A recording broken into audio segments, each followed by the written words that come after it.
Production. Today I'm going to be doing the video overview of the KWA SR10. Now this gun is kind of a Frankenstein gun in all reality because it doesn't come with half the things on it or the parts inside of it and whatnot. The lower receiver itself is a KWA M16, so the lower portion is that, and it has a crane stock on it, a Classic Army crane stock, and then the rail system and upper receivers from a KWA SR10. But because all KWA lower receivers are pretty much the same, with the exception of their new kind of sport line version, I'm just considering it an SR10. So what you don't get specifically is a KWA crane, or a Classic Army crane stock, LiPo batteries, the M-Bus sights, the XPS replica, mag mid caps, a blue force gear replica sling, an RVG, XTM rail panel, flashlight, Magpul front sight, a clockwise barrel, or the breacher flash hider. So pretty much when you buy this gun, you'll get a KWA brand mid cap or high cap. I do not remember what it comes with, but you'll come with a barrel that sticks out a little bit further. This is the SR10. Like I said, it's got a little bit longer of a barrel and rail system. The gun does generally come with a crane stock or a full stock, depending if you get the M16 version or the SR10 version. Pretty much all, like I said, KWA guns are basically the same except for your rails and your stock. That's pretty much your only difference. I do not have a backplate for this gun, but I do have two LiPo batteries in here. I have an 11-1 LiPo, which is 2400 mAh or mAh, and then I have a 7.4 volt LiPo, which is equal to a 9.6 volt regular battery, and that is 1200 mAh or mAh. I'll do a little shooting test for you. This is also after I have bypassed the fuse. I do not like having fuses on my gun. My guns, it just gives them a little bit faster of a trigger response, and I don't have to worry about blowing a fuse out because I'm honestly not worried about frying my wires. So here you go. I'm going to start out with the 11-1.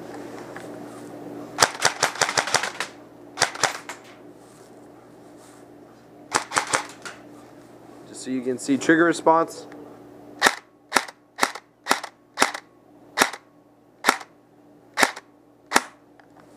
Alright, there you go. Now I'm going to change mags.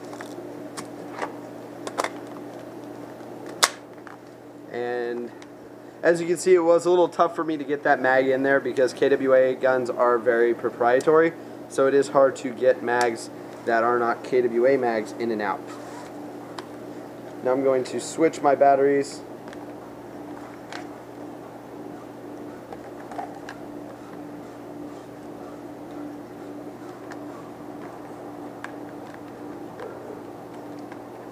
Simple as that. As you can see, it's a little bit more sluggish, but it is still firing very well.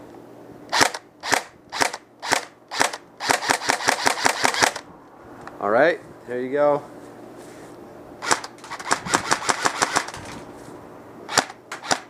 Full auto tests.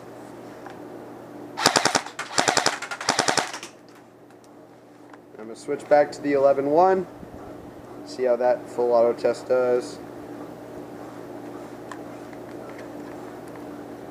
Like I said before, a 7.4 volt LiPo has this same output and power as a regular 9.6 volt battery.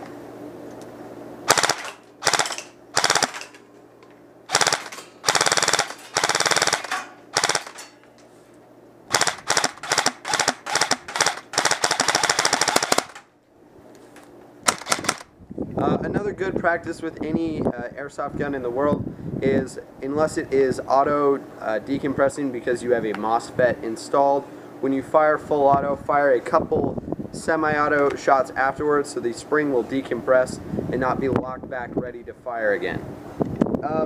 As you can see, I have a 2-point adjustable sling, so I can transition. As you can see, I can transition with it still mounted on one side of my body. Just pull this tab back and then roll it over the top, and then I can seat it properly in this shoulder. Very cool sling system. This is a replica Blue Force Gear sling. I just got it off of eBay for like 20 bucks.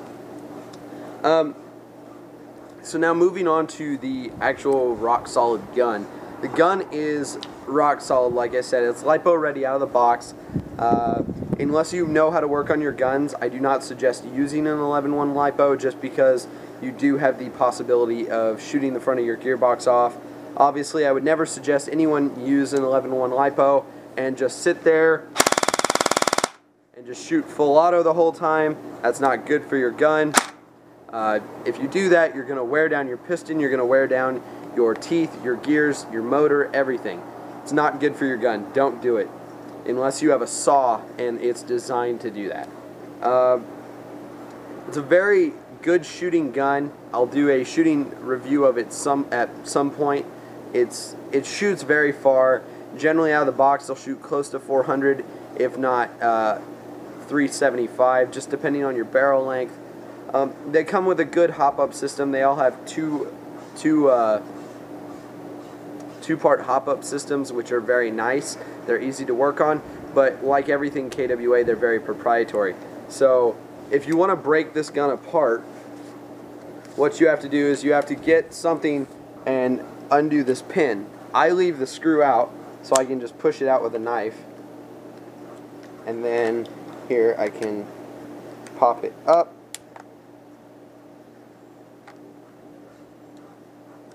By the way, that's a Kershaw Speed Safe, one of their cheaper knives. So now what you're going to do is you're just going to pull your top half off. Because this mag is in here, it will restrain that a little bit. Like I said, this mag is kind of hard to get out because it's one of the not proprietary magazines. There you go, you break your gun apart just like you would a real AR or M4 style rifle. Now you can see your spring, your firing components. You can also push out and pull out your barrel very simply. I have 4 different barrels and hop-ups that I can switch out at any point depending on what I need it for. This is the stock barrel, but it is chopped down. The original barrel will be about 1 inch to 2 inches longer than this. The hop-up, like I said, is a 2-part hop-up. As you can see, this is only the top half. The bottom half is screwed into the gun. It would generally come with a dust cover, but dust covers are just annoying to me, so I took it out. It does come with, like, if you know much about internal parts, it has a ported cylinder, so if you put a full cylinder on there, you would get higher feet per second. Then, like I said, you can see that the spring is pulled back to the rear. When you use a high volt LiPo like this, it will try and reset every time. You just have to be very quick on the trigger.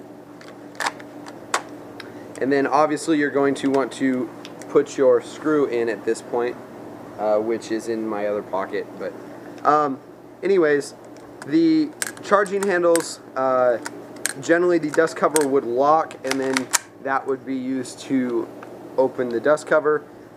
Like most airsoft guns, this part breaks all the time.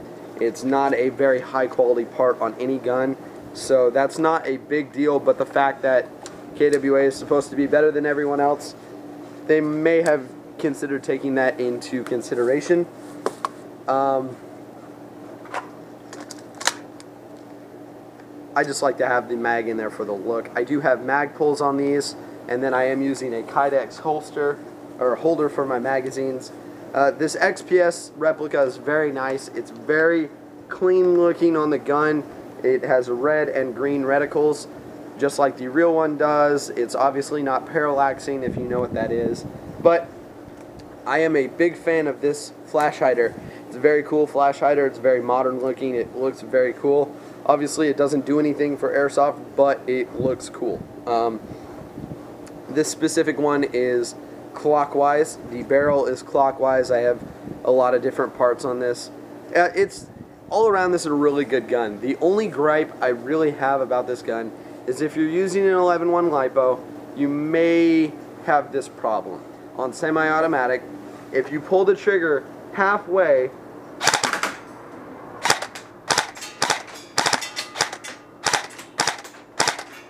you're going to get a 2 to 3 shot burst, which, I don't know. I don't feel like that's super good for the gun, but it's kind of cool. So if you run around that corner, you can, especially if you're playing at like CQB City and you are limited to burst fire or semi-automatic only, that is kind of an advantage. So if you know how to trigger finger it, you can sit there, especially if you're using a 9.6 volt regular battery or a 7.4 volt LiPo. If you're using one of those, then you're going to be able to do that a little bit better because it's not going to be super fast as soon as it contacts, like with an 11-1. But I don't know if that's wearing anything down specifically in the gun. If you do know that, feel free to throw it in the comments so I know. But it is kind of cool, so you can run around and you can have a little bit of firepower on someone really fast. It's kind of like the AUG or the AUG, the Steyr AUG, where it's just a trigger pull for different selector modes. Kind of cool, kind of not, depending on who you are. This gun is a really rock solid gun. If you can get one in a trade, I suggest it. They're really expensive. Well, I mean, for me, it's about $400, I believe, somewhere in that ballpark. And then obviously you don't come with anything. If you can get one in a trade or get it off Craigslist for a good price, they're really good guns and I highly suggest them. They have a really good range. Out of the box stock, they will outperform almost any gun on the field. KWA is one of my favorite brands, and this has just been another Airsoft Duo on production. I will be doing more video reviews because I do have more newer guns and newer products that I've received. So be looking for those video reviews, get those likes and those subs up, and thanks guys for watching. I'm out.